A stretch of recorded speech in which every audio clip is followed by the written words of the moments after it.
गालव ऋषि बोले लाओ दिखाओ।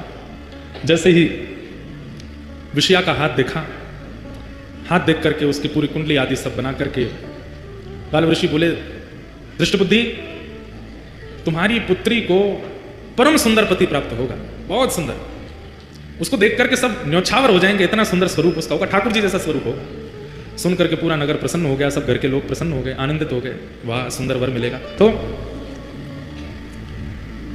दृष्टबुद्धि गालव ऋषि से कह रहे हैं मेरी पुत्री की कुंडली देख के बताओ कैसा वर मिलेगा। तो बोले बहुत सुंदर होगा, रूप बहुत सुंदर होगा उसका।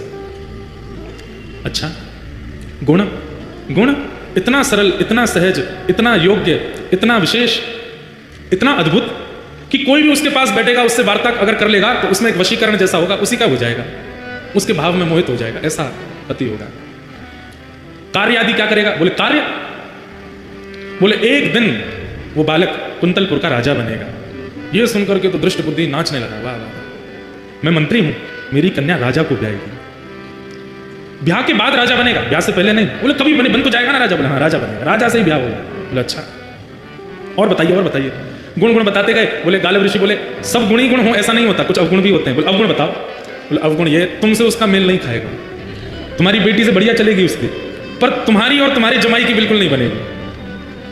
ये सुन करके अब वो दृष्टबुद्धि सोचने लगा ये कैसे हो सकता है, मैं मंत्री हूं इस राज्य का, यहां का भावी राजा, उससे मेरी नहीं बनेगी। बोले हाँ तुम्हारी नहीं बनेगी, और जब तुम्हारी बेटी का ब्याह होगा तो तुम सबसे बड़ी बीच में रुकावट बनोगे। जब गुणों को सुनता है और अब जब अवगुणों को सुनना है तो मेल ही नहीं हो रहा है। बोले जो गुण आपने बताए उसमें मैं रुकावट कैसे बन सकता हूं? सुंदर है, गुणवान है, वशीकरण उसके अंदर होगा, और आप बोल रहे हैं उसमें भक्ति भी होगी। बोले भक्ति की चरम स्थिति, सामान्य नहीं, चरम भक्त होगा भगवान का। बोले ठीक है भक्ति चरम होगी, लेकिन राजा भी तो बनेगा वो कालांतर में, सब होगा, तो फिर मैं बीच में कैसे आ सकता हूं?